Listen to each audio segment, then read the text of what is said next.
Indian cinema के top directors वाली list में एस राजामौली का नाम सबसे ज्यादा ऊपर रखा जाता है।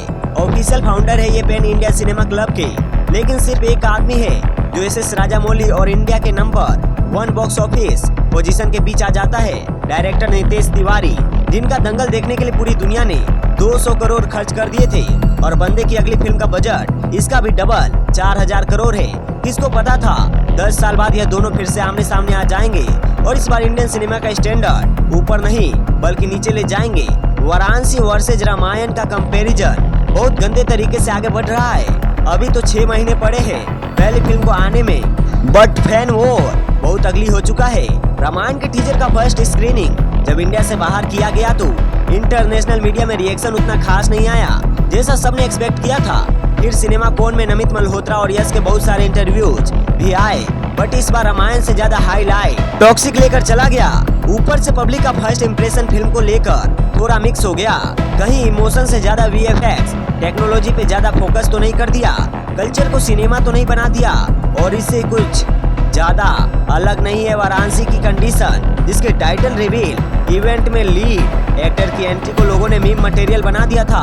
फिल्म के टीजर में कुछ शॉट्स तो आउट ऑफ द वॉल लग रहे थे, बट फिर से मेन हीरो को देखकर वो एनर्जी फील नहीं हुआ जो बाहुबली RRR के प्रेजेंटेशन में दिखा था। और सबसे शॉकिंग था लीड कैरेक्टर का इंट्रोडक्शन शॉट, जिसका आइडिया बिल्कुल वैसे एग्जीक्यूट नहीं हुआ जो दिमाग में सबसे इमेजिन किया था। लेकिन अगर किसी को 10% शिकायत थी तो उसको 1000% जैसा फील करा दिया। दोनों मूवीज के कंपैरिजन ने जिसमें चिंगारी लगाने का काम किया है मैक्सिको, एक ग्लोबल सिनेमा इवेंट जहां एस राजामौली की फिल्म वाराणसी का एक्सक्लूसिव कंटेंट रिवील किया गया जो इंडिया में रिलीज नहीं हुआ, बट जो रिएक्शन वीडियोज आए खाली सीट्स के उसने सब कुछ चौंका दिया। इंटरनेट पर लोग ग्लोब ट्रोटर को ग्लोबल बेइज्जती बता रहे हैं। इंडिया में बैठकर मैं और आप सिर्फ डिबेट कर सकते हैं भीड़ ज्यादा थी, कम थी या बिल्कुल नहीं थी, बट क्या किसी को याद है लास्ट टाइम एक इंडियन सिनेमा को मैक्सिको में कब प्रेजेंट किया गया था? 6000 स्क्रीन का मार्केट है मैक्सिको के पास, अगर उसमें से 100 भी आ जाती है तो सिर्फ बोनस होगा ना। बाकी आपको तो पता है हॉलीवुड का greatest of all time director S Rajamouli का फैन है, साथ में काम करना चाहता है। चलो अब इस डिबेट को दूसरे एंगल से देखते हैं। क्या किसी को याद है लास्ट टाइम एक ऐसी इंडियन फिल्म का नाम जिसे हॉलीवुड में Lord of the rings, gladiator, अवतार जैसी मूवीज में कंपेयर किया गया था? लेकिन ये सब अच्छी बातें छोड़कर यहाँ इंडिया में फैंस क्या बातें कर रहे हैं? किसकी बेइज्जती ज्यादा हुई?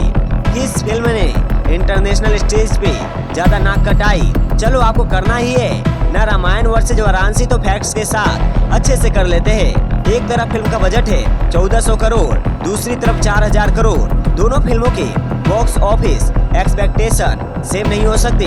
रामायण को ज्यादा बिजनेस करना पड़ेगा, वाराणसी का रिकवरी इजी होगा।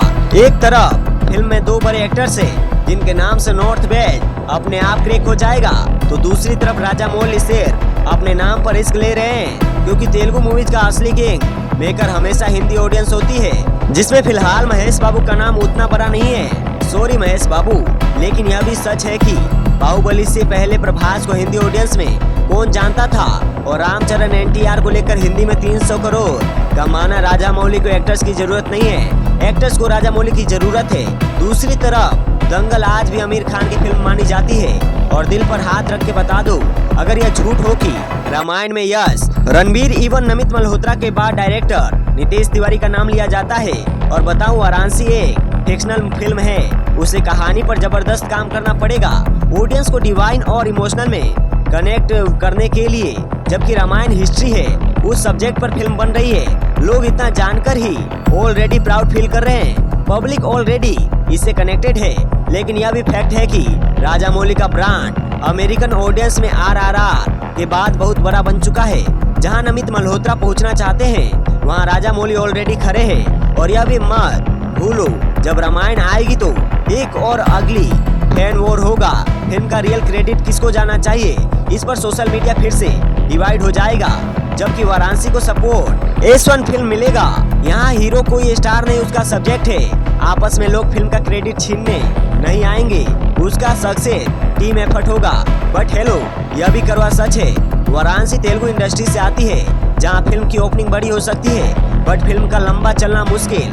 जबकि रामायण हिंदी बेल्ट का सिनेमा है जहां 28 करोड़ पे ओपन होके फिल्म का 1300 करोड़ लाइफ टाइम करना भी पॉसिबल है, वो भी बिना किसी दूसरी लैंग्वेज में रिलीज किए।